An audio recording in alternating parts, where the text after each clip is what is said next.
함께 하시고 이 인터넷 예배와 실시간 예배에 참여하신 모든 분들에게 하나님의 생명이 함께 하시길 주 예수님의 이름으로 축복합니다. 요한복음 4장 23절 함께 성경에 있으신 분은 24절까지 2절입니다. 함께 받도록 읽겠습니다. 아버지께 참으로 예배하는 자는 신령과 진정으로 예배할 때가 오나니 곧 이때라. 아버지께서는 이렇게 자기에게 예배하는 자들을 찾으시느니라. 하나님은 영이시니 예배하는 자가 신령과 진정으로 예배할지니라. 아멘. 제가 예배를 드릴 땐 요 자녀들 학생들이 있는 쪽을 포커스를 두고 하겠습니다. 그러니까 시야에서 벗어나신 분은 뭐 편하게 하시고 또 카메라를 볼 때는 수지 성도님들께 안부 인사 드리면서 축복과 평안을 전하는 마음으로 함께 예배를 드리겠습니다. 그 정부 인사들이 우리 교회 예배 방해하러 올 때는 7시 반에 아침에 오는데 지금 7시부터 예배를 기도를 해서 7시 반에 제가 설교를 하는 것으로 한국 시간에 되어 있는데 혹시 공무원들이 일찍 와서 방해를 하는 사태가 다시 한번 여러 번 재현됐듯이 다시 재현되면 그때는 좀 일찍 오셔서 6시부터 오셔가지고 그 불 켜고 찬양 드리고 공기정환 순환 시스템 켜고 온도 조절 냉방기 난방기 이렇게 켜시고 그렇게 예배를 드리는데 일찍 예배 드리는 것은 하나님 앞에 예배를 못 드리게 하면 더 열심히 드리는 마음으로 드리는 것입니다. 그래서 우리가 오늘 제가 뉴스를 보니까 미시시피 주지사가 하나님은 정부보다 더 위대하시고 중요하신 분이기 때문에 정부가 예배를 방해해서는 안 된다. 미시시피 주지사가 고백을 한 겁니다. 왜 그럴까요? 미시시피에는 하나님 믿는 예배자들이 많기 때문에 주지사로 다음번에 당선되려면 상원의원으로 당선되려면 하나님 예배 드리는 거 건드리면 안 되는 거예요. 그러니까 하나님 앞에서 그 주지사가 하나님의 뜻대로 신앙심 있게 해주세요가 중요하지 않아요. 생육하고 번성해서 기독교인 인구가 많아지는 게 기쁜 거예요. 전도하는 것도 기뻐요. 그런데 어려서부터 아이를 신앙으로 키우는 게 더 중요합니다. 어려서부터 신앙으로 키우면요, 예배자로 키우면 예배를 안 드리지 않고 그냥 습관적으로 예배를 드리게 돼 있어요. 근데 다 큰 어른이 예배를 드리죠. 그러면 예배에 은혜가 없다 그러면 교회 안 나가버려요. 그래서 진정한 예배자는 태어날 때부터 예배자로 키우는 것이 하나님이 찬송을 받으시는데 그 사람이 어떤 삶을 살건 간에 찬송을 받으시길 원하시는 거고 어떤 죄인이라도 세리와 같이 기도하면 그 기도를 받으시는 거예요. 기도와 찬송을 하나님께 드리는 게 예배인데 또 어떠한 죄인이라도 하나님 말씀 예수님 말씀 믿고 나와 회개하면 용서 못 받을 죄인 하나도 없기 때문에 하나님 앞에 찬양드리고 하나님께 기도드리고 하나님께 말씀을 들으려고 오는 것은 만백성 누구든지 올 수 있게 돼 있어요. 그렇기 때문에 예배를 방해하는 어떤 공권력도 있으면 안 되는 거예요. 이 세상은 잠깐 살지만 죽은 다음엔 영원한 세상이 펼쳐지기 때문에 하나님 앞에서 예배 드리는 것은 정부 일보다 훨씬 중요한 것이에요. 영국이 가장 잘 살고 사회 문제가 없어질 때가 언제예요? 모든 백성이 예배를 드릴 때 그때 영국이 가장 잘 살았다 이거예요. 예? 불우한 가정 출신이 있어. 엘리자베스 1세, 지금은 2세 여왕이지만 1세 여왕은 왜 그래요? 아버지가 이상한 남봉꾼이야. 그래서 불행한 가정에서 태어났어요. 그래가지고 어떻게 왕이 되냐 마냐 여왕이 되냐 마냐 이러다가 나중에 여왕이 된 거예요. 근데 막 그 이복 언니 메리 여왕이 서슬퍼렇게 카톨릭을 안 믿으면 다 죽여버리고 이랬는데 어떻게 해요? 카톨릭을 안 믿었어요. 카톨릭에 근거해서 믿질 않고 그냥 영국 국교회, 영국 사람들이 그냥 믿는 방식대로 그냥 믿었어요. 영국 그 국교회 영어 성경 읽는 방식으로 영어 성경의 변천사는 이게 번역사는 여러 단계가 있지만, 그래서 이제 영국 국교회 중심으로 예배를 드렸어요. 근데 예배를 안 드리면은 벌금을 물릴 정도로 많은 사람들이 하나님을 믿었어요. 그때 이제 영국이 가장 번성을 하던 시기다. 물론은 이제 하나님 앞에서 뭐 빅토리아 여왕 이럴 때 막 영국이 엄청나게 위세를 떨쳤지만, 영국이 안정화 들어갈 때 어떤 피비린 나고 아주 살육이 일어났는데 그게 안정이 됐을 때는 어떻게 해요? 예배를 열심히 드리는 엘리자베스 1세 여왕이 들어왔을 텐데, 왜 예배를 열심히 일찍 드린 줄 알아요? 열심히? 그 엘리자베스는 어릴 때부터 환난을 당했어요. 환난을. 그러니까 하나님밖에 믿을 사람이 없어. 아버지는 자기 엄마를 죽였어. 그러니까 아빠도 돌아가시고 엄마도 돌아가셨는데, 아빠가 엄마를 죽인 거예요. 국왕이. 왜냐면 엠볼린인가 그래가지고 그 엄마 를 바람 폈다 이래가지고 뭘 해가지고 뒤집어져가지고 죽였나 그래. 그러니까 뭐 그런 콩가루 집안이 어디 있어요. 그러니까 이게 뭐 거의 아빠 보호도 못 받고 엄마 보호도 못 받고 자랐는데 여왕이 된 거예요. 왜냐면 왕이 계승자가 서열이 없는 거예요. 그러니까 그냥 된 거예요. 그러니까 누구만 의지해요? 사실은 여왕의 위치지만 하나님밖에는 없는 거예요. 또 누가 여왕한테 장가를 갑니까? 함부로. 그러니까 시집도 못 가는 거예요. 내가 알기로는 시집 가지 않은 걸로 아는데, 엘리자베스 1세가.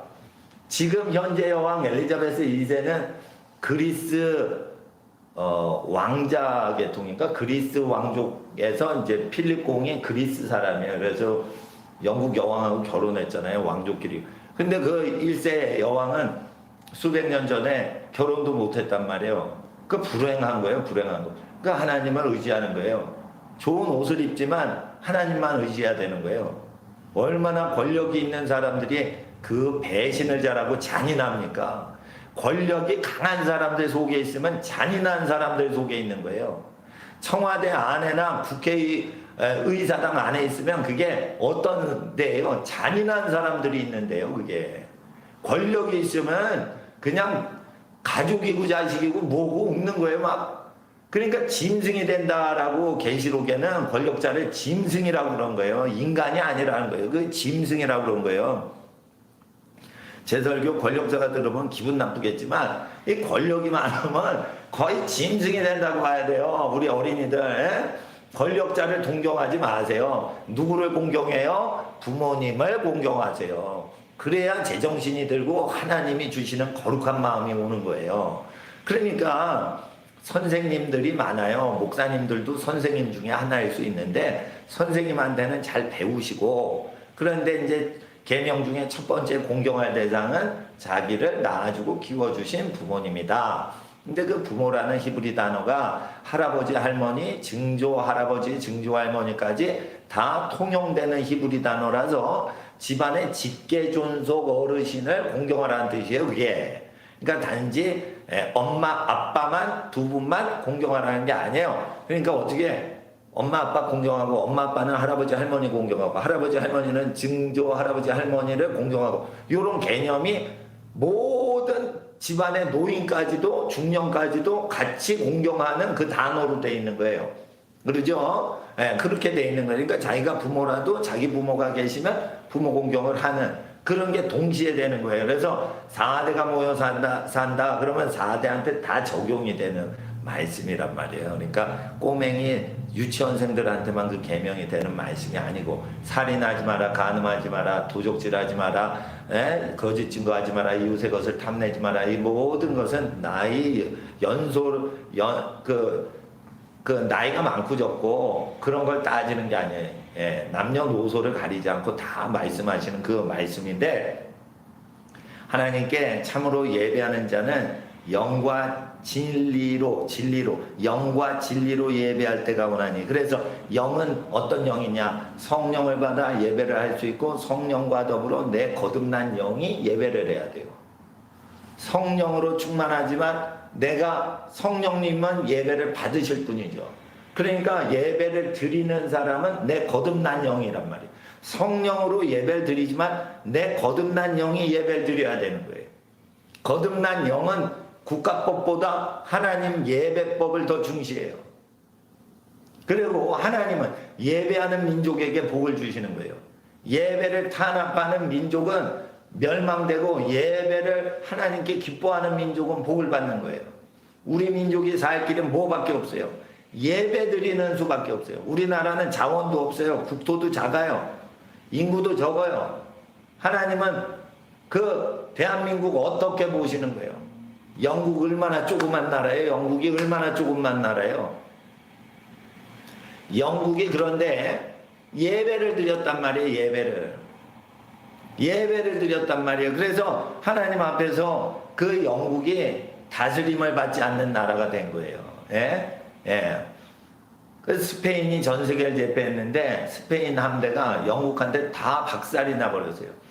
그때가 언제예요? 그때가 예배를 많이 드리는 때예요.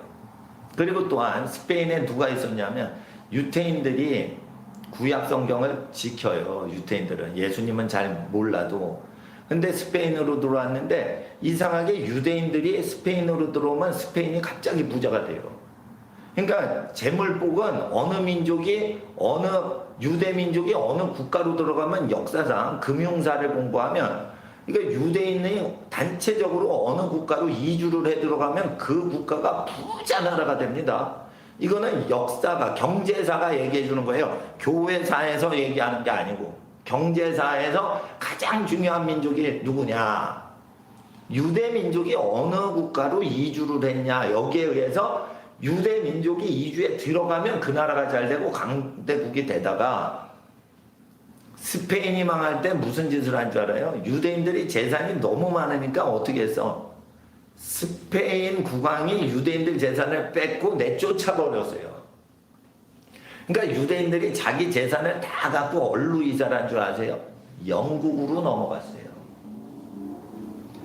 그리고 나서 유대인을 박해하고 유대인을 환영했던 스페인과 영국이 있을 때 유대인들을 많이 받은 영국은 번창하기 시작하고 유대인을 핍박했던 스페인은 어떻게 해요? 몰락하는 거예요. 어느 정도냐면 구약 성경의 위력이 구약 성경을 존귀히 여기는 민족을 받아들이고 내뱉고 하는 거에 의해서 그냥 흥망성쇠가 그냥 결정돼요. 이게 경제는. 그러니까 돈 문제는 유대인들이 구약을 따라서 하는 그 방식대로 해야 돼. 그러니까 유대인들이 돈을 많이 버니까 유대인은 시기 질투를 하는 거예요. 시기 질투를 하지만은 그 돈복이 어디 있냐? 구약 성경을 지키는 민족한테 있는 거예요. 그러니까 반드시 아셔야 돼요. 하나님 앞에 구약은 내가 회개만 하려고만 믿는 책이 아니에요. 구약 성경은 저주를 회개하고 축복을 회복하기 위한 준비 단계에 필요한 기초석과 같은 거예요. 그래서 예수님이 신약 성경이 아직 책으로 나오기 전에 나타나셔서 설교하시고 구약 성경을 완성하도록 그렇게 믿게 하셨단 말이에요. 그러니까 구약 성경 근거로 기초를 신앙을 탄탄히 다진 사람은 나라 민족을 일으킬 수 있는 여건이 되지만 유태인들은 육적인 복은 챙겨요. 영적인 복은 예수님을 믿어야 되는데 근데 육적인 복이라도 그걸 받는단 말이에요. 왜냐면 문화적으로 구약을 지키고 사는 민족이 들어가면 문화적으로 구약을 지키지 않는 민족보다 부요하게 하신단 말이에요. 이 역사가 얘기를 하는 거예요. 그런데 성령을 못 받으면서 예배를 드린단 말이에요. 유대인들은 회당에서 시나고그에서.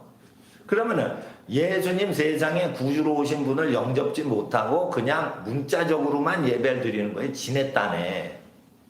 그러나 성령을 받으려면 죄를 사함받아야 되는데 예수님이 우리 죄를 위해서 십자가에 달려 여기 십자가가 있어요. 예? 예, 탄자니아 십자가예요. 이거 비싼 거예요. 예? 에보니 흑단이요, 흑단. 이거. 예, 근데 이게 험한 십자가죠. 이게 시꺼매가지고. 예?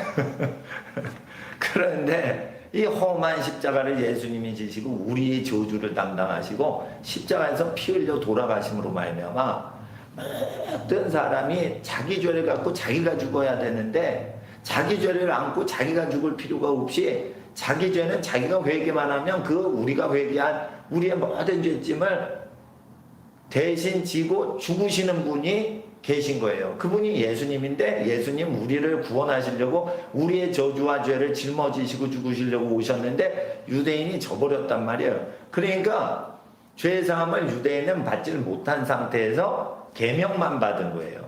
그러니까 죄사함을 받아야지 성령이 임하시는데 성령이 유대민족한테 임하질 않아요.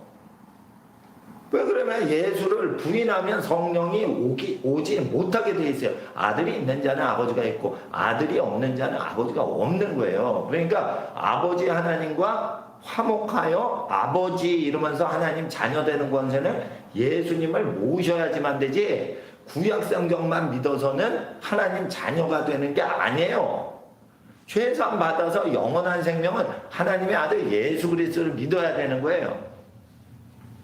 예수님을 믿지 않고 문자적으로 구약성경 갖고만 예배를 드려도 이교도 중에 복을 받게 하시는데 성령을 받고 죄사함 받고 예수님 십자가의 피 흘리심이 우리 죄를 위해 피 흘리심인 걸 알고 내가 지나간 하나님 없이 두려워하지 않고 자기 멋대로 산 인생을 회개하고 하나님께 나올 때 지나간 모든 죄악과 허물을 용서해 주시고 덮어 주시고 가려 주시고 우리를 새 인생으로 복된 인생으로 인도하시는데 그럴 때 성령이 오시는 겁니다. 근데 성령이 오셔서 우리의 영을 거듭나게 하시면 예배 드릴 때 무엇으로 예배 드려야 돼요?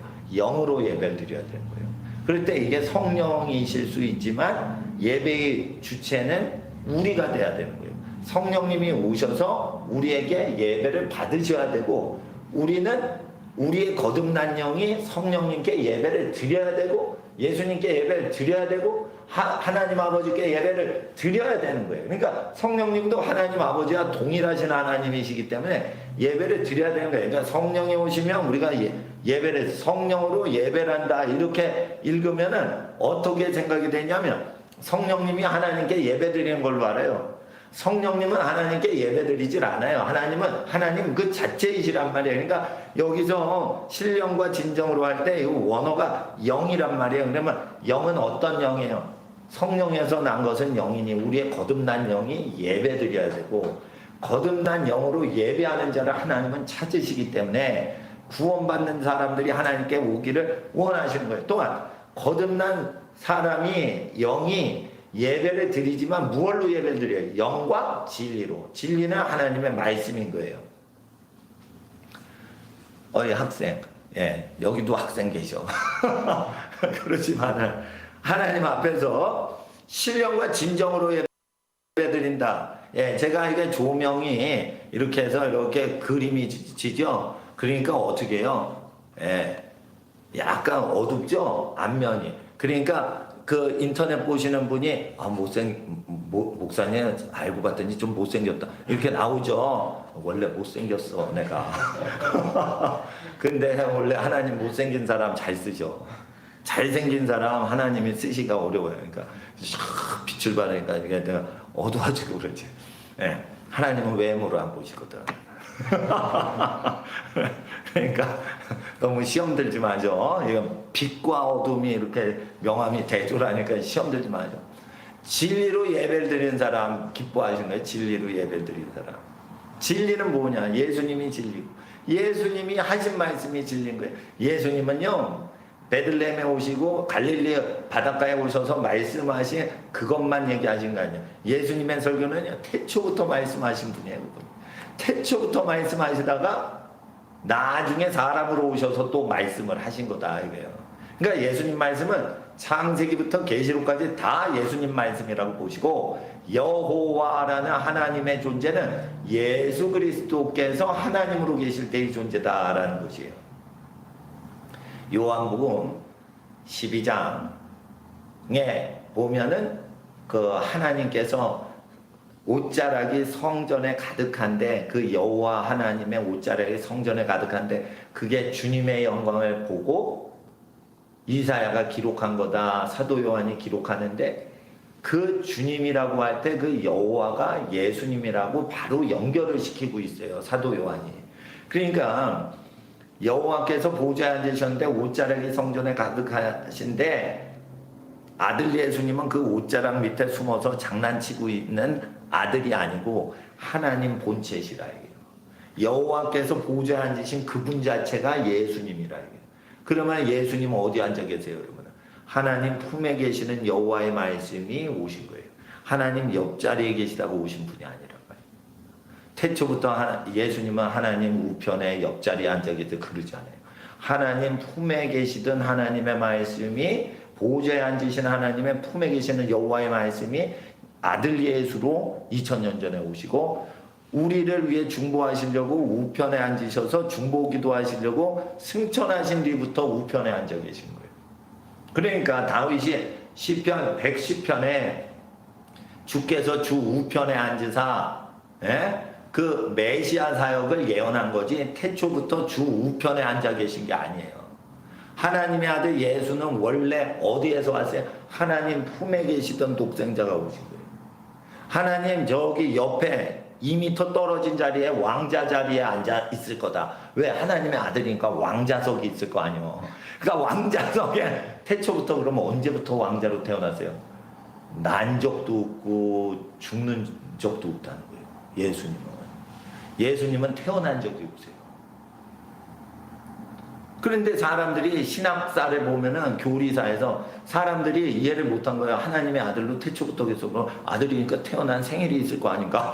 그런데 난 적이 없어요. 생일 몇 년, 몇 월, 며칠이세요. 그렇게 하면 몰라. 예수님 그 몰라. 전지전능하면서 몰라가 아니요. 원래 없어. 태어난 원래부터 존재하시는. 그럼 어디 있다가 오신 거예요, 여러분? 옆자리에 계시다 오신 거 아니에요? 아니래니까. 품에 계시다가 오셨는데 우리를 위해 십자가에서 죽으시고 부활 승천하셔서 보좌 우편에 앉아 계셔야 우리를 위해 중보하시는 거예요. 보좌에 앉아 계시면 심판주로서 그냥 하셔야 되니까 보좌 우편에서 아직도 죄인들을 구원하시려고 중보하시는 거예요. 그러니까 하늘과 땅의 모든 권세를 받으심에도 불구하고 중보자로 지금 계시고 만물을 심판하실 때까지 하늘이 그분을 모셔두고 계시다. 그리고 다시 오셔가지고 하나님 아버지의 심판 권세로 만민을 심판하시고 하나님 나라가 임하실 때 영원히 하나님의 보좌에 하나님과 함께 앉으사 하나님의 아들 예수 어린 양은 램프가 되고 하나님은 빛이 돼서 하나님 아버지와 아들 예수는 영원히 합체돼서 보좌에서 영원히 다스리는 거예요. 그러니까 그 보좌가 하나인데 거기에 세 분이 한 분으로 계신 거지. 예수님은 우위죠, 성령님은 좌이죠. 그래가지고 보좌 세 군데에서 계속 다스리다가 예수님이 2000년 전에 베들레헴에 오시면서 보좌 하나 비었고 보좌 2개만 운영되고 이런 개념으로 생각하시면 안 되는 거예요. 아시겠어? 그러니까 삼일체 하나니까 보좌가 3개인 줄 알아. 그래서 아들 예수님이 갈릴리에서 설교하실 때는 보좌가 빈 줄 알아. 그게 아니에요. 아시겠죠? 요한복음 1장이 굉장히 중요한 거예요. 하나님의 아들의 본체는 하나님 품에 계시다고 오신 분이에요. 하나님 말씀은 어디서 나와? 옆자리에서 나와? 품에서 나와? 내 말도요, 내 품에서 나오지 내 옆자리에서 나올 수가 없어요. 그건 내 목소리가 아니에요. 그건 다른 사람 목소리예요. 그러니까 하나님의 보이스는 하나님 몸에서 그러니까 몸이라고 하면 몸이 없으신 영이니까 하나님 품에서 나오는 거예요. 하나님 마음에서 나오는 거예요. 그러니까 하나님의 품, 하나님의 마음이 변하여 아들이 된 거예요. 그러니까 하나님의 본심으로 행동하시는 분이 온 거예요. 왜? 하나님의 마음이셨던 품에 계신 독생자 하나님의 말씀이 오셨기 때문에 하나님 마음을 쫓는 것도 되지만 하나님 마음 본체가 오신 거예요. 본체가. 그러니까 그분은 죄가 아예 없으신 분이에요. 하나님이셨기 때문에. 아버지께 참으로 예배하는 자가 오는데 진짜로 예배하려면요 죄가 없어야 돼요.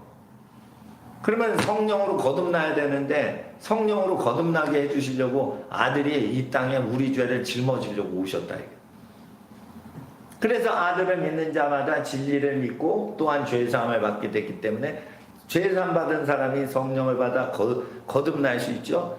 또 진리의 말씀을 믿으니까 하나님께 영으로 예배드리고 진정으로 예배드리는데 이 진리라는 알레세이아라는 단어가 자 헬라어를 제가 수지에서 프린트물 드렸죠. 그런데 지금 제가 저 바다 건너 외국에서 설교할 때 이게 프린트물을 드리는 식으로 이렇게 제가 호텔에서 이렇게 배드린 적이 있는데 너무 번잡스러워. 그래서 그냥 들으세요, 그냥. 그러니까 프린트물을 막 보여드리고 그러는데, 아니, 브라운관이 뭐 200인치도 되는 것도 아니고 그런데 잘 안 보이니까, 주일날 그냥 라틴어 성경, 헬라어 성경 강론하던 거 프린트물 없어도 그냥 믿으세요. 제가 그냥 이게 진리라는 것은 뭐냐? 하나님의 말씀은 진리죠. 또한 이 알레세이라는 단어는 언제 쓰이냐? 내 진심이야, 내 참이야, 진짜라니까 라고 할 때도 인간끼리 써요. 그러니까 뭐냐면 하나님 앞에 내가 진짜 마음으로 예배드리라는 거예요. 그러니까 엄마가 예배 드리라고, 할머니가 예배 드리자고 그랬어. 그러니까 여기 참석하자. 근데 마음은 딴 데가 있는 거예요. 그러면 뭐예요? 알레세이아로 진정한 참된 마음으로 참되게 예배를 드리는 게 아니에요. 그러니까 이건 뭐냐면 진정으로, 이 진리라는 뜻도 되지만 인간의 진심이라는 단어로도 쓰이는 단어예요. 이 알레세이아가. 그러니까 하나님의 진심인 그 진리의 진심의 말씀, 절대 진리의 말씀도 알레세이아지만 인간끼리 너 참이야 가짜야 할 때도 이게 알레세이아가 들어간다. 하나님께 올 때는 감추는 게 없이 그대로 오셔야 되는 거예요. 그대로. 하나님께 그대로 오셔야 돼요. 예. 그러니까 하나님 앞에 그대로 와서 예배드려라 이거예요. 숨기지 말고 예배드려라. 그러니까 마음에 꺼리키는 게 있으면 하나님께 다 아뢰고 기도하라 이거예요. 옆에 사람 눈치 보지 말고. 그러니까 음악을 크게 틀고 찬양을 하거나 기도를 할 때 옆에 사람 소리가 뭔 소리인지 방해를 당하지 않게 해서 음악을 켜고 찬양하고 크게 기도를 할 때 자기가 하나님 앞에 단독으로 나가는 게 굉장히 중요한 거예요. 그러니까 합심해서 손잡고 기도할 수도 있지만 하나님 앞에 자기 진심으로 예배를 드려야 돼요. 그러니까 진정이라고 되어 있지만 이게 진심으로도 쓰이는 단어입니다. 인간끼리는, 친구끼리는. 그러니까 신령과 진정으로 예배할 때가 오나니 하나님은 영이시니 예배하는 자가 신령과 진정으로 예배할지니라 라고 되어 있어요. 그러면은 하나님은 영이시니까 예배하는 사람은 영으로 예배드리고 진심으로 예배드리라는 뜻이 있고, 또한 성령으로 예배드리고 하나님의 말씀, 하나님의 영으로 예배드리고 하나님의 말씀으로 예배드려라 라는 뜻도 되는 거예요. 동시에 되는 거예요. 그러한 신령과 진정으로 예배하는 때가 오니 곧 이때라. 왜 이때라고 그래요? 예수님이 코앞에서 얘기를 하시잖아. 곧 이때라. 그러니까 예수님을 만난 때라 이거예요. 예수님을 대하는 때다 이거예요. 예수님은 우리에게 오셨다 이거예요. 2000년 전에. 그래서 예수를 믿는 이때에 아버지께서는 이렇게 자기에게 예배하는 자를 찾으시느니라. 그러니까 어떻게 이렇게 자기에게 예배하는 자. 그래 신령과 진정으로 예배하는 자를 찾으시는 거예요. 진짜로 예배드려요. 그러면 어떻게 예배드려요? 예배드리지 마라 했을 때 예배를 더 드리고, 여러분 정부에서 술집이나 나이트클럽 단속 안 하면서 교회 예배당에 비치된 성경은 더럽다. 그러니까 성경은 쓰레기니까 사용금지라고 하죠.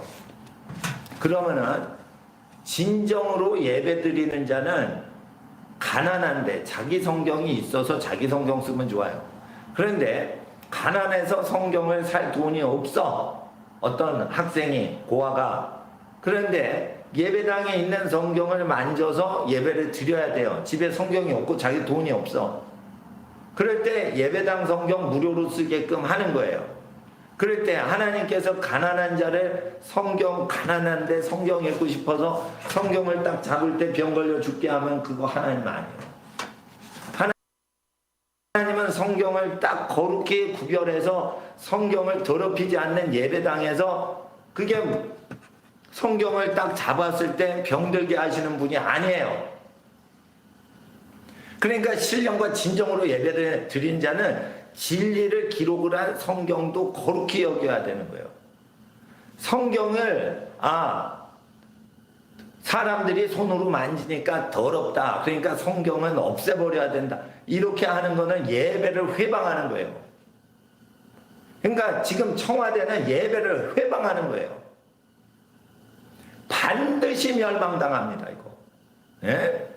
그렇기 때문에 예배당에, 공예배당에 불신자들과 가난한 자들을 위해서 공예배용으로 성경을 비치해 놨어요. 자기 개인용 성경 들고 오시는 건 마음껏 자유예요. 자유민주주의 사회에서. 그러나 성경이 없거나 성경을 살 돈이 없는 사람을 위해서 돈 중에 가장 거룩하게 하나님께 바친 헌물을 갖고 예배당 성경을 비치해 놓은 거예요. 그러면은 술 먹는 돈으로 성경 비치한 것도 아니고 제일 거룩한 헌금으로 예배당에 성경을 비치했는데 술 퍼먹는 인간이 왜 잔말이 많아가지고 예배당 성경을 부정시하는 거예요. 술 퍼먹는 것들이. 이게 공무원들이 얘기를 한 거예요. 퇴근하고 술 퍼먹으러 간다고. 공무원들 칼퇴근이잖아. 그러니까 술 퍼먹기 참 좋은 직장이요. 그러니까 칼퇴근이지. 그러니까 어떻게 해? 예? 이렇게 방송 나오면 그냥 집에 가는 거예요, 그냥. 그러니까 얼마나 좋아, 그거. 그러면 그냥 집에 가냐, 이거요. 아직 해가 어두워지질 않았는데. 그러니까 늦게 집에 가려고 술집 간다는 거예요. 그런 사람들이 무슨 예배당에 성경을 더럽히게 얘기를 해요. 그러니까 하나님을 더럽히는 거예요. 하나님은 말씀인데 그 말씀을 이렇게 기록을 한 거룩한 책을 더럽히는 거예요. 그럴 때 그런 거를 따라하면 안 되는 거예요. 그리고 하나님 앞에서 예배를 섬기고 있는 목사님이 괴롭힘을 당하면 안 돼. 근데 목사님 설교 듣고 예수님 믿게 되니까 목사님을 괴롭히려고 자꾸만 목사님이나 선교사님들한테 고소 고발을 해요. 그러면은 고소 고발을 당할 때 싸움을 끌어내려고 하면은 싸움에 가담을 할 땐 가담하더라도 싸움에 너무 가담이 되고 거기에 꾀임에 빠지면은 괜히 예배 방해를 시키는 사람 페이스에 말려들 수가 있어. 그러니까 어떻게 해요? 싸움을 되도록 하지 않으려고 예배당을 6시에 오거나 7시 이전에 오셔서 미리 기도를 1시간씩 가족을 위해서 나라를 위해서 1시간씩 기도를 일찍 와서 하시는 거는 예배를 온전히 드리는 거예요. 그리고 예배를 드릴 때 목사님과 전도사님으로 예배할 때가 오나니 이렇게 안 돼 있어요. 목사님과 전도사님이 없어도 엄마가 안 계시고 아빠가 안 계셔도 예배를 드려야 돼. 아시겠죠? 학생 성도님들. 그러니까 하나님 앞에서 영과 진정으로 예배를 드려라 이거예요. 영은 뭐예요? 영은 알지 못하는 것을 말한다 했어요. 마음은 우리가 마음의 소원을 기도하는 거예요. 기도할 때 방언으로 기도하면 영으로 기도하는데 이 방언 기도는 우리의 무의식이 얘기를 하는 거예요. 무의식, 알지 못한다 이거예요. 아는 게 없다 이거예요. 무의식 세계. 그러니까 내 의식이 모르는 내 존재가 무의식 세계인데 무의식 세계가 이렇게 하나님께 커뮤니케이션을 요청하는 거예요. 그게 방언 은사단 말이에요. 그래서 어떻게 해요? 무의식 세계가 아주 상처가 많기 때문에 방언 기도를 많이 하면 무의식 세계에 있는 비명과 외침과 고통의 비참한 외침을 달래주면서 무의식이 정리가 되면서 사람이 안정화가 되는 거예요. 성령 받으면은 은사 중에 뭐부터 시작돼요? 방언부터 시작되죠. 왜 그래요? 속에 무의식이 엄청 망가져 있어서 그래요. 그러니까 성령 받자마자 예언하지 않아요. 성령 받자마자 방언을 하는 경우가 대부분 많아요. 왜 그래? 사람의 영이 망가졌거든. 나 아파요. 나는 부모님이 없이 컸어요. 나는 가난하게 컸어요. 난 버림받아 컸어요. 겉은 당당하게 살았지만 속은 아주 찢어지게 아프다. 이게. 그런 거를 이제 자기가 하나님 앞에 하소연하는 기도가 뭐예요? 방언 기도예요. 그러니까 방언 기도는 상당히 처절한 기도가 많아요. 방언 기도는 슬픈 기도가 많은 거예요. 하나님 나 옆 사람 옆에 성도님 못 듣게 나 기도해요 이러면서 막 기도하는 거예요. 그러니까 뭐예요? 방언 통변은 굳이 하지 않아도 된다는 거예요. 그 비밀을 말한 거라 하나님이 나한테만 얘기해라 이래서 비밀을 얘기하는 거기 때문에 그 방언 통변할 때가 필요가 있지만은 통변을 안 해도 된다는 뜻이 있는 거예요. 그건 뭐냐면 그 사람의 영이 그만큼 아픈 비밀이 있는 거예요. 예? 내 옛날 추억이 쫙 있어요. 그런데 참 하나님 앞에 내가 부끄러운 죄를 지었던 게 딱 기억이 나거나 내가 수치를 당해서 모멸과 아주 슬픔을 당했던 기억이 나면 어떻게 되는 줄 알아요? 내 속에서 방언이 확 터져요.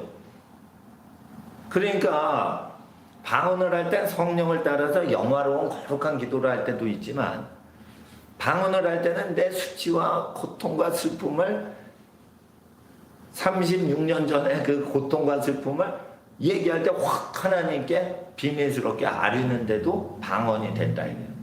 그러니까 버스 타서 앉아가는데 갑자기 옛날에 고통당하고 죄책감이나 슬픔이나 수치감이 딱 떠올랐을 때, 예? 제가 전도사 시절에 기도를 하는데 갑자기 방언이 확 나오는 거예요.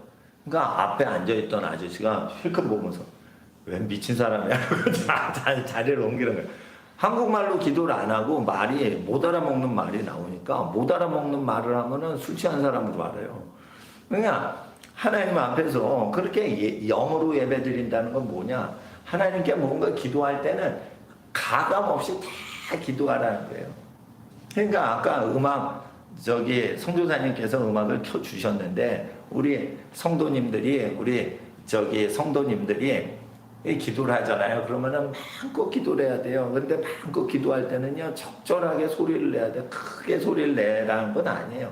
그러나 자기가 확실하게 자기가 주도적으로 기도를 해야 된다는 거예요. 그러면은 그게 안 된 사람은 어떻게 해? 말을 안 했기 때문에 어떻게 해? 눌려 있는 거예요. 그러니까 뭐 어떻게 해? 기도할 때는 말을 안 했기 때문에 눌려 있는 거예요. 그러니까 기도할 때는 말을 해야 되는 거예요. 눌린 거에서 벗어나려면 말을 해야 돼요. 말을 그래서 자신 있게 소리를 내면서 영어로 기도하든지 말로써 한국말로 기도하든지.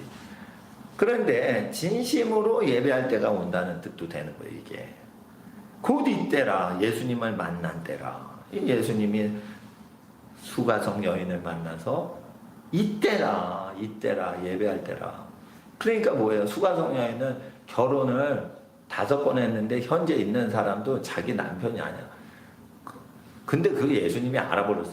여러분, 예수님이 그 얘기를 하시니까 수가성에 있는 여인이 사마리아인인데 이 여자분이 선지자입니다. 왜 그러냐면, 자 보세요. 다섯 명의 남편이 있었는데 지금 남편은 네 남편이 아니다라고 할 때 선지자입니다. 여러분, 결혼식을 5번 했다는 뜻이 아니에요. 이게 결혼식을 5번을 하면은 유대 땅에서는 결혼식이 얼마나 성대하게 하는지 3일 밤낮 이상으로 해요. 그러니까 결혼식을 하면 선지자일 필요가 없어. 그 동네 사람 다 알아. 누가 누구랑 결혼하고 지금은 누구랑 다른 사람하고 살고 이런 걸 다 알아요. 정식으로 결혼한 사람들에 대해서는 다 알아. 그렇게. 왜냐면 결혼식이 무지무지 성대해요. 유대 땅이나 이 중동 지역은. 그러니까 선지자가 될 필요는 없는데 제가 추측컨대 이 여자분은 동거를 했던 남자들이 5명인 거예요. 응? 그리고 6번째 남자인 것 같아요. 네 남편 불러와라 이랬는데 그 여자가 내 남편이 아닙니다 라고 할 때 네 말이 옳도다 했어요. 그러면 예수님이 남편이라며. 예수님 거짓말했네. 남편이 아니고 네 내연 남자를 데려와라. 이렇게 했어야지. 근데 왜 예수님이 내연 남자를 남편이라고 했냐 이거예요. 그럴 때 이게 신학 딜레마에 들어가는 거예요. 신학 딜레마. 예수님이 거짓 증거했다죠. 불륜 남인데 어떻게 남편이라고 하셨냐 이거예요. 그거 거짓 증거지. 그게 아니라는 거예요. 둘이 한 몸이 되면 한 몸이 되니까 결혼식을 하고 결혼 신고를 해야 남편이 아닌 거고 몸이 합해지면 그게 남편이라고 창세기에 돼 있어요. 그렇게 돼 있다고. 몸이 합쳐지면 그러니까 애인을 90번 사귄 사람이 있는데 90번 동침을 했으면 배필감이 몇 명이요, 현재? 90명을 결혼한 거예요. 그러니까 미국에서 그 아주 귀신 축기 하는 사람이 있는데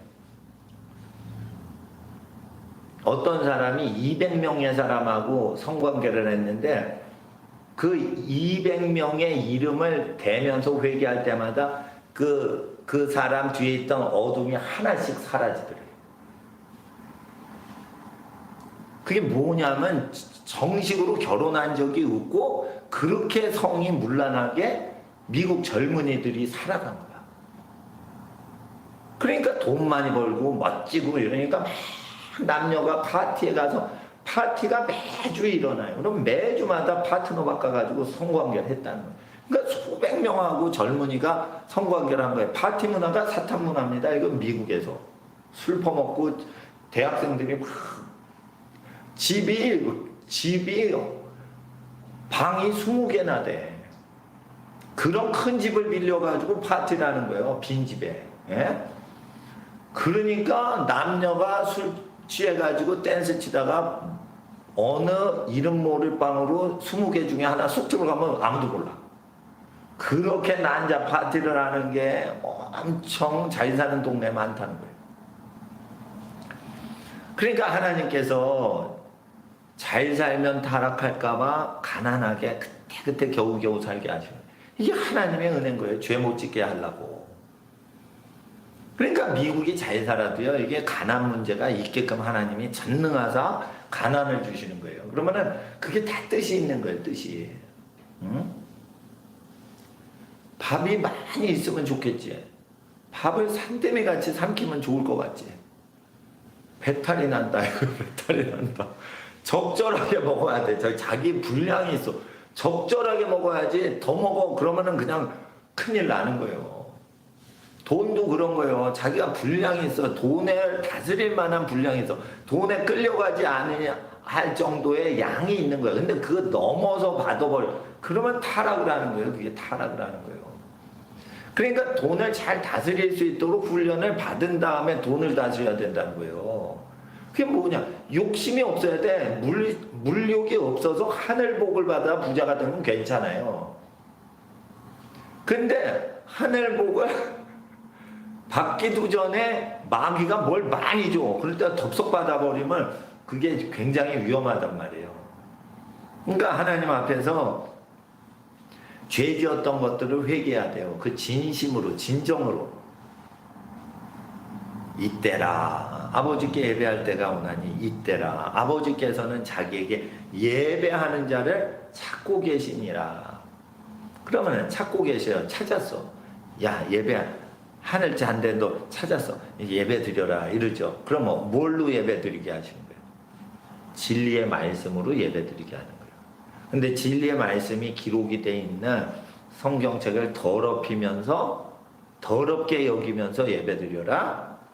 신령과 진정으로 예배를 방해하고 있는 거예요. 그러니까 어떻게 해요? 현 정부 말을 들으면 돼요? 안 돼요? 안 된다. 그래도 검찰총장이 사람 감옥에 잡아넣는 사람이에요. 검찰총장이 제 잡아넣어 이러면 잡혀 들어간 거예요. 대통령 허락받을 필요 없어요. 검찰총장이 잡아넣어 이러면 잡아넣게 되는 거예요. 판사 허락 받지 않고 잡아넣어 이러면은 넣는 권세가 있는 걸로 제가 들었어요. 그러니까 권력자들이 검찰총장을 잘라버리려고 난리를 치나 봐 지금. 근데 옵티머스인가 뭐가 걸렸대. 그러니까 그냥 국회의원들하고 청와대에 있는 권력자들이 감옥 갈 수 있게 된 거야 지금. 그러니까 대통령 말년에 지금 감옥에 줄줄이 갈 수가 있게 된 거예요. 그러니까 그거를 어떻게 막아보려고 지금 검찰총장을 찍어내려고 난리를 치는데 안 찍어내지는 거예요 지금. 그러니까 더 닭다리 두려우니까 어떻게 청와대에요. 기관단 총을 든 그 경호원을 계속 두는 거예요. 겁이 나는 거예요, 겁이. 그러니까 죄 지으면 겁이 나는 거예요. 국민이 무서운 거예요. 국민이 왜 무서워? 하나님이 무서우니까 국민을 보니까 무서운 거예요. 그러니까 누구를 두려워하라? 누가복음에 예수님이 누가복음에 기록을 남기셨어요. 하나님을 두려워하라. 예배의 기본은 뭐예요? 여호와를 경외하고 두려워하는 게 지혜의 근본이고 지식의 근본이고 계시의 근본이다. 그러니까 계시 받고 예언하고 그러려고 그래요? 하나님을 두려워해야 돼요. 하나님을. 저는 초신자 때 하나님을 사랑하고 좋아했어요. 목사가 되니까 하나님 무서워. 아니 그렇게 됐어. 그렇게 됐어. 내가 잘못 살아봐. 우리 하나님 거룩하신 이름이 더럽힘을 받는단 말이에요. 그렇게 되면 하나님의 이름이 빛이 나는데 그렇게 돼야 많은 영혼이 구원받는데 내가 하나님의 이름에 흙탕물을 튀겨봐. 그러면 하나님의 빛이 어두운 영혼들한테 비치질 않으니까 내가 하나님 이름 더럽혀 놓으면 많은 영혼이 구원을 못 받으면 어떻게 돼? 겁나는 거예요. 겁나는 거이고 사람 심판받는데 내가 하나님 이름 더럽혀 가지고 사람들 지옥 가면 어떻게 돼 그거. 에스겔서에 그 피를 너한테 찾겠다 이랬어요.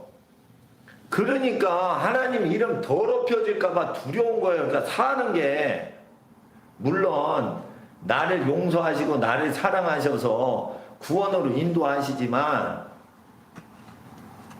어린애한테는 야단을 안 치셔도 다 큰 자식한테는 야단을 치시는 거예요. 그러니까 자기 혼자 신앙심을 굳건해서 스스로 마귀를 대적하고 스스로 어둠을 대적하고 그러는데 자기가 자기의 죄성으로 인해서 자기가 타락하면 마귀한테 속아가지고 타락한 거랑 다른 거예요. 자기가 자기 의지로 타락을 하고. 하나님 이름이 걸려 있거든요. 하나님 이름이 걸려 있기 때문에 우리가 누구를 섬기는 거예요? 그 하나님의 이름을 섬기는 거예요. 그러니까 하나님을 섬겨요, 처음에. 그런데 나중에는 하나님 이름이 더럽힘 받을까봐 그 하나님을 욕되게 못하려고 사회생활할 때 하나님 이름을 욕하지 못하게 사회생활에 아주 신경을 쓰는 거예요.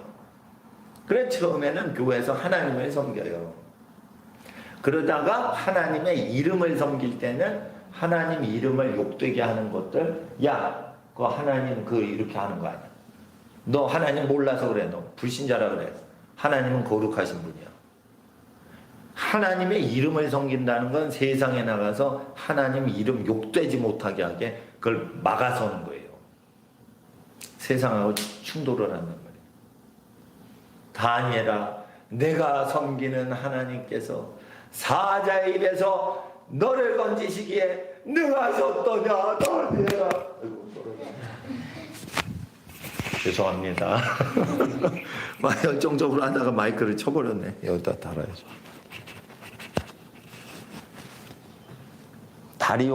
다리우스 왕이 왜 이렇게 했어요? 예배 금지령을 내렸다니까. 120방백이 죄악을 저질러서 나라 재산 곳간을 파먹는 생쥐 같은 존재였던 거예요.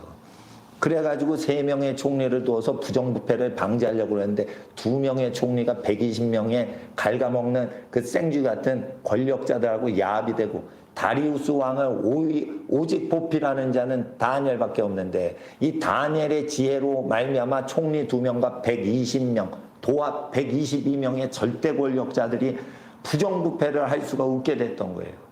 근데 그 지혜가 어디서 나오냐? 예배에서 나오니까 마귀가 예배 드리면은 사자굴에 넣는 법을 왕한테 속여가지고 다 그걸 어인을 받게 해요. 금령을 받게 해요. 그러니까 어떻게 돼요? 예배를 드리면은 이게 죽게 생긴 거예요. 근데 다니엘의 지혜는 어디서 온 거예요? 예배 드릴 때 온 거예요. 예배 드리는 나라가 됐을 때 영국이 전 세계를 가르쳤어요. 예? 예배를 드리면 다스리고 가리키게 돼 있어요. 예배를 드리면 하나님께서 머리 되게 하고 꼬리 되지 않게 하시는 거예요. 그래서 마귀는 머리 되는 권세를 뺏어가려고 이번 문재인 정권 때 예배 방해를 하면서 나이트클럽은 단속을 안 한 거예요. 술집은 단속을 안 한 거예요. 하나님은 영이시라는 거예요. 하나님은 영이시라 사람 속을 보신다는 거예요. 그러니까 예배를 드릴 때는 마음을 다해서 예배를 드려야 되는데, 성품을 다해 예배를 드려야 되는데, 이렇게 할 수 있어요. 예배 드리러 오면은 예배 드리지 못하게 하죠. 그러면은 싸우면 안 돼. 그 예배를 드려야 되기 때문에. 그러니까 공무원이 8시에 온다 그러면 더 일찍 와야 돼. 7시에 온다 더 일찍 와야 돼.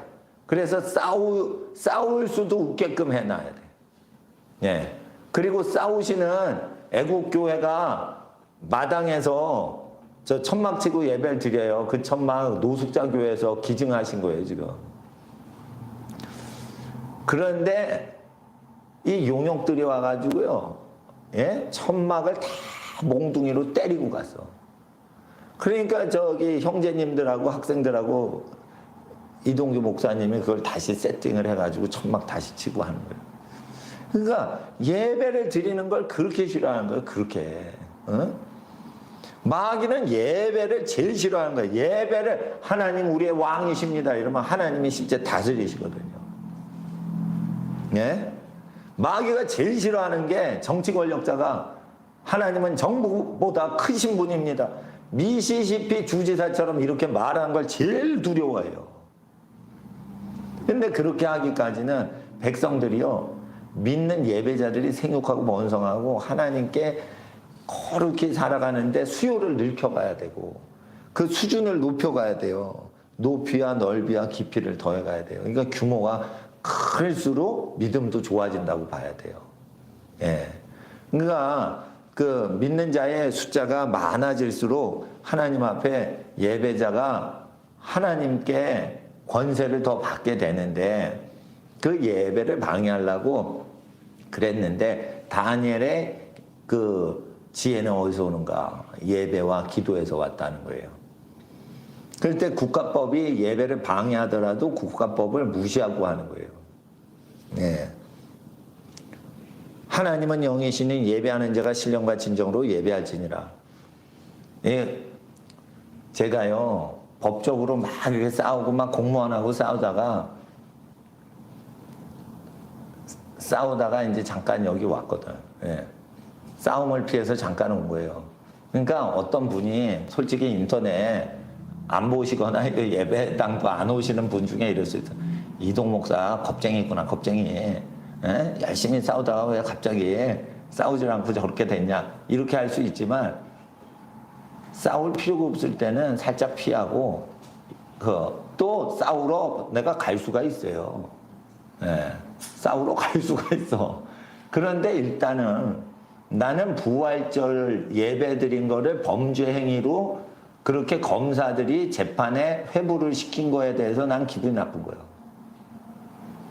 누가 부활절 예배 드린 선교사님하고 목사님을 그리고 선생님을 그걸 전염병을 퍼뜨리려는 의도에서 부활절 예배 드렸다는 식으로 할 수가 있습니까? 그게 3일 후에 4일 후 부정선거 획책을 하려고 그렇게 사람 못 모이게 하려고 3일 전에 난리를 친 거 아니에요. 그게 전국교회다.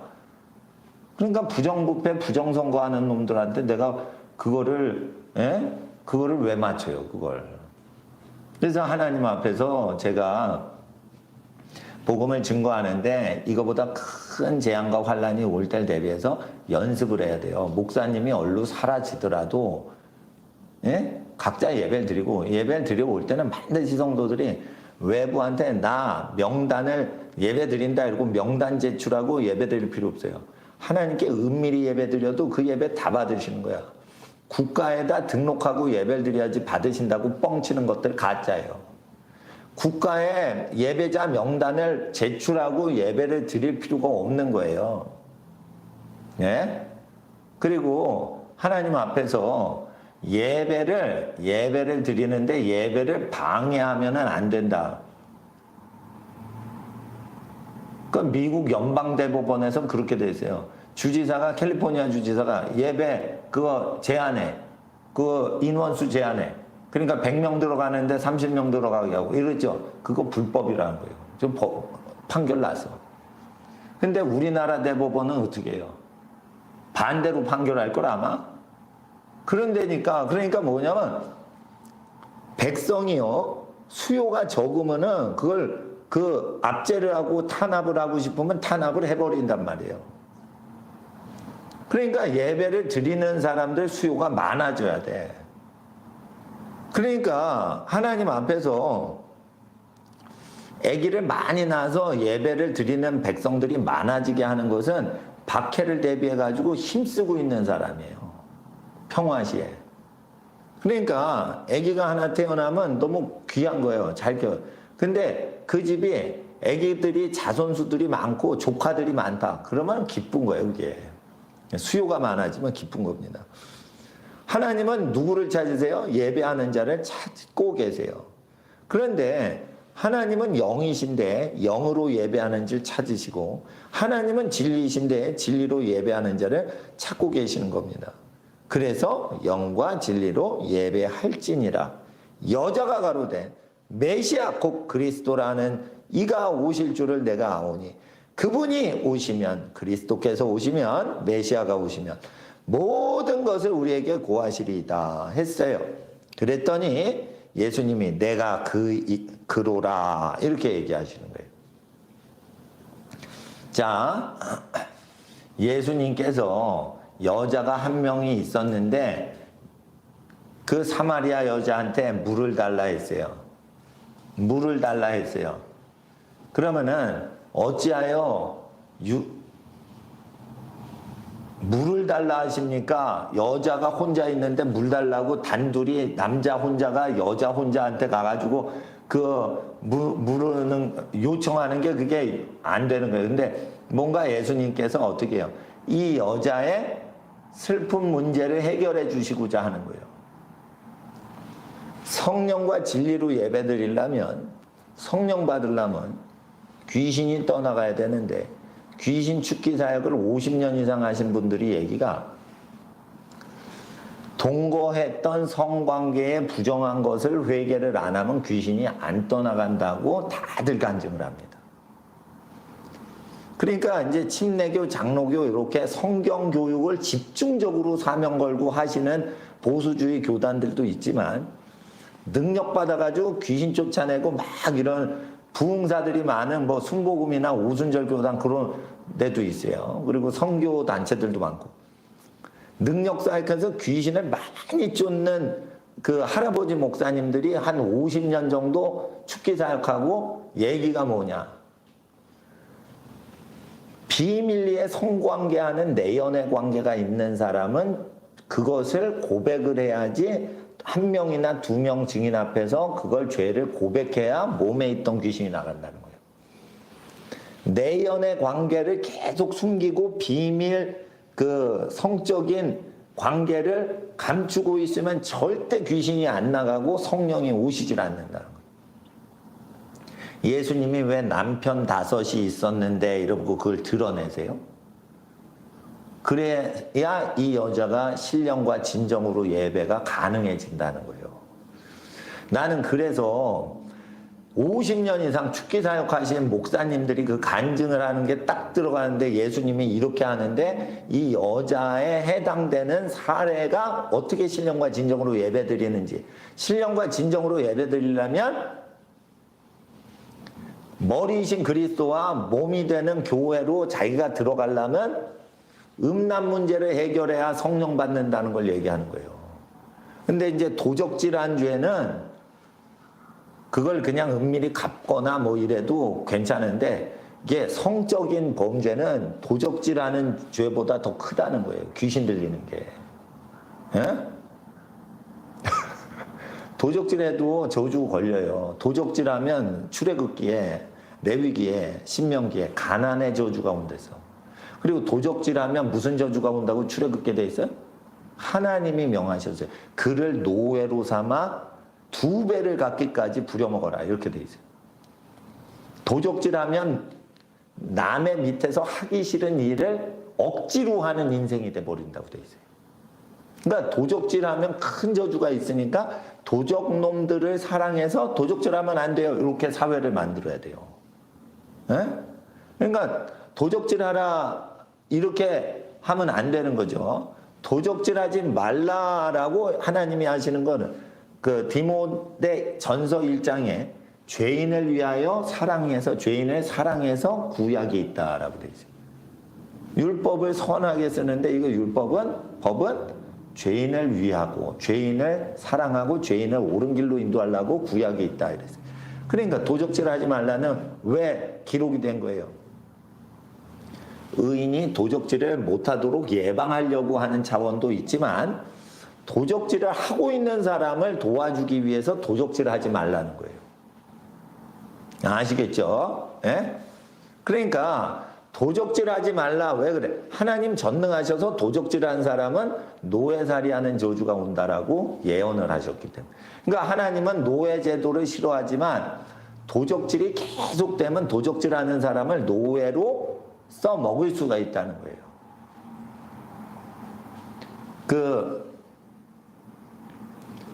나는 아프리카 문화는 잘 모르지만 아프리카 분들이 착하신데 노예로 잡혀와가지고 노예살이 하는 건 슬픈 거예요.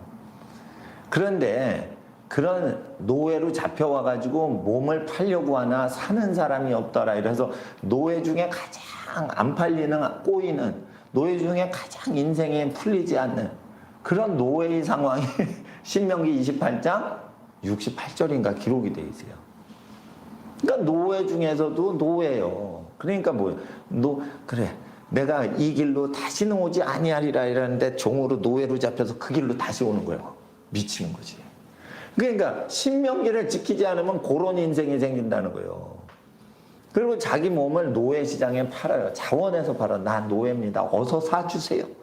이러는데 딴 사람은 다 사가. 그런데 아무도 자기가 천한 노예로 자기를 바치려고 하는데도 자기를 안 사가는 거예요. 그런 저주가 생긴다는 거예요. 그러니까 여러분 아셔야 돼. 전능하신 분이 얘기를 하셨어요. 계명을 다 어기고 사는 민족은 그런 식으로 살게 되고 계명을 다 어기고 살면 식인종이 된다고 돼 있어요. 신명기에. 식인종이 되는 원리에 대해서 하나님이 얘기하셨어요. 나는 초등학교 다닐 때요. 세계 3대 인종 이랬어요. 내가 팍 손을 들었어. 선생님 앞에. 백인종, 황인종, 식인종 이래버렸어. 내가 실수를 했어. 타잔 영화 하도 보니까 거의 식인종이 나오더라고. 그래가지고 감명을 받아가지고 그런데 흑인종이 나와야 되는데 식인종이 나와버렸어. 그래가지고 근데 나는 분명히 흑인종이라고 얘기한 줄 알았더니 옆에 애들이 까르르 웃는 거예요. 그래서 왜 웃어? 백인종, 황인종, 흑인종 맞잖아. 이랬더니 식인종이라고 내가 했다는 거예요. 타잔을 열심히 보다 보니 그 타잔을 잡아서 그 끓는 가마 항아리에 집어넣어서 삶아서 먹으려는 그런 게 있었어요. 그러니까 흑백 텔레비에서 나 어릴 때는 흑백 텔레비였거든. 그러니까 타잔 영화 할 때 그거 보니까 그러니까 아프리카 사람은 식인종인가 보다. 백인을 삶아 먹으려나 보다. 나 그렇게 해가지고 식인종인데 근데 하나님이 식인종은 반드시 언약의 약속을 어겼을 때만 그 현상이 일어난다고 되어 있어요. 그러니까 아프리카 사람이 나쁘다는 게 아니에요. 복음이 전파가 안 되니까 신명기를 다 어기면 식인종이 나오게 되는 거예요. 그리고 식인종이 많이 등장했던 나라를 말씀드릴게요. 북한이에요. 94년도부터 95년, 96년 동안 사람이 죽잖아요. 그 밤에 시체가 없어져요. 썩기 전에 다 구워 먹으려고. 사람이 죽잖아. 그러니까 어떻게 해? 파묻으면 해쳐가지고 다 먹는 거야. 그런데 이상한 현상이 일어난대요. 식인종이 북한에서 94년, 95년 그 고난의 행군 때 많이 일어났어요. 근데 평양에서는 굶어 죽질 않았어, 그때. 그러니까 저 가난해서 굶어 죽는 외곽지도에서 식인종들이 나타나는 거예요. 그러니까 부모를 장사를 못 지내는 거예요. 다 사람 인육을 파먹으니까. 전 세계에서 문맹률이 제로인 국가가 있어요. 북한이에요. 북한은 글씨를 쓰지 못하고 읽지 못한 자가 한 명도 없어요. 0%라고 돼 있어.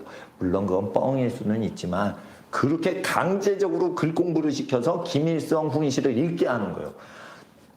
글씨를 김일성 훈시를 못 읽지 그러면 굶겨버리기 때문에 다 읽어버리는 거예요. 그렇게 굶기는 게 무서운 거예요. 그냥 문맹률이 제로라니까 제로. 문맹률 제로인 유일한 국가가 북한이요. 김일성 훈시 못 읽으면 굶겨버리니까. 그러니까 다 읽어. 그러면 교육열이 최고죠. 그런데 식인종이 나온다는 거예요. 그러니까 이것은 교육이 발달이 안 된 미개 국가에서 식인종이 나오는 게 아니라는 거예요. 여호와의 말씀을 어기면 문명이 발달되고 글을 아주 잘하고 연설 잘하는 사람들만 있는 북한도 식인종이 나오고 못 배우고 개발이 안 된 아프리카도 식인종이 나올 수가 있는 거예요. 식인종은 미국에서도 나올 수가 있는 거예요. 여호와를 계속 어기면. 네? 사람 죽으면 이거 유물로는 어떻게 해요? 이거 고기 덩어리다 이런 거죠.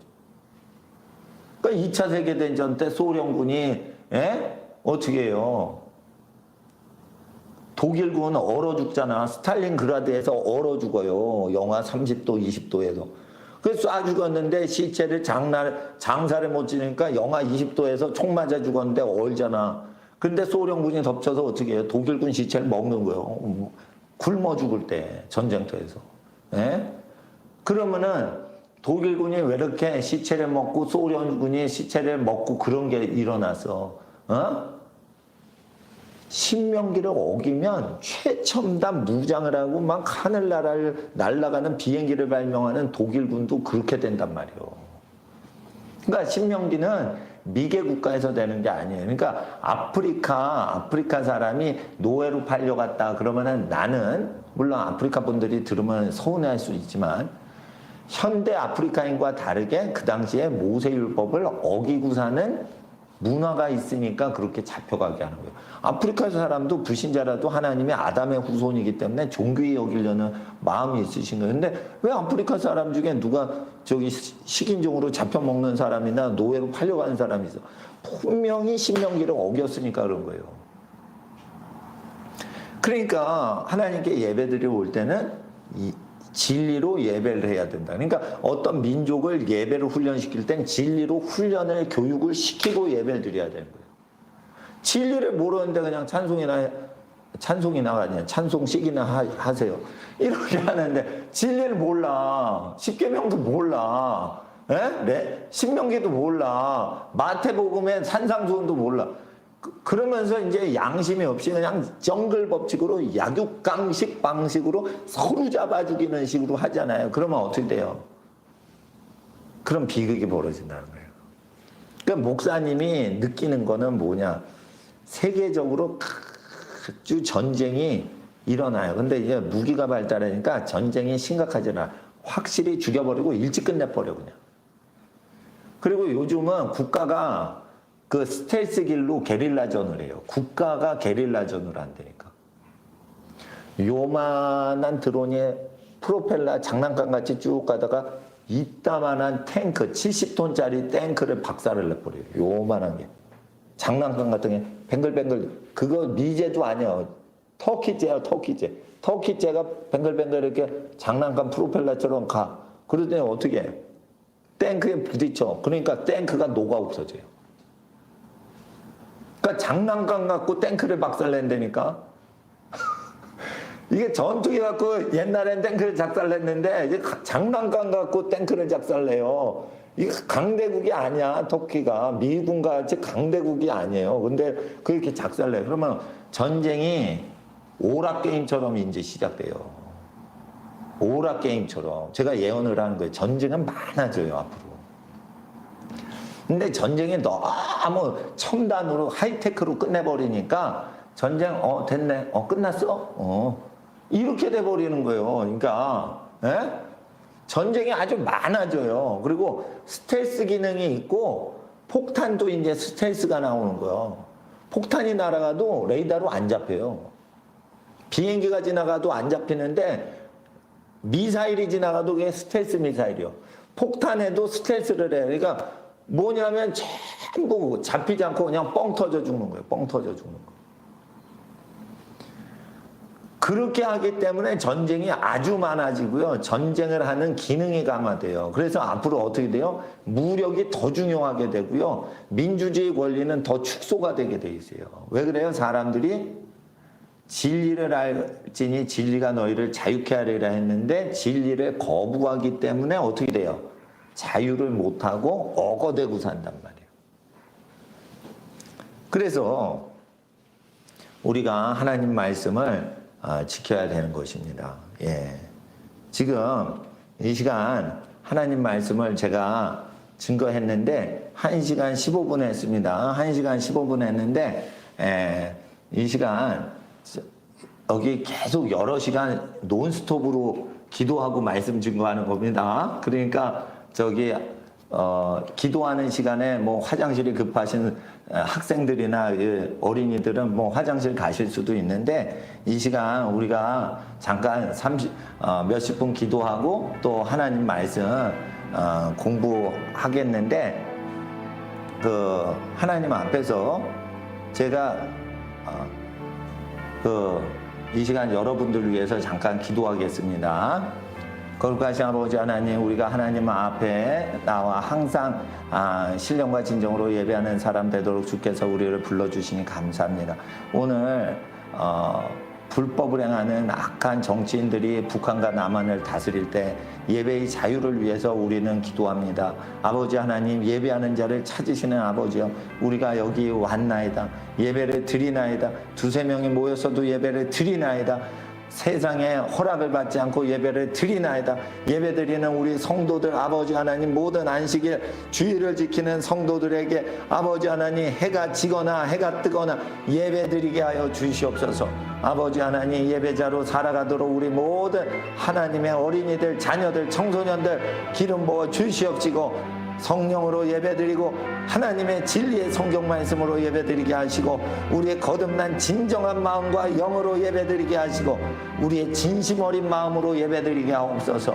하나님 앞에 숨기는 죄 하나도 없게 하시고 귀신 들린 만한 악하고 음란한 죄가 있다면, 또한 노예살이할 만큼 도적질한 죄가 있다면 오늘 회개하여 음란죄로부터, 도적질한 죄의 저주로부터 해방되어 노예살이에부터 해방되게 하시는 하나님의 자유가 선포되게 하시고 빚더미에서 해방되는 하나님의 자유가 선포되게 하여 주시옵시고 아버지 하나님, 악한 영으로부터 눌림받던 모든 억압에서 해방되는 하나님의 구원이 임할지어다. 예수님의 이름으로 모든 성도들 아버지 하나님 위해서 기도하오니 아버지 하나님 자유케 하여 주시옵소서.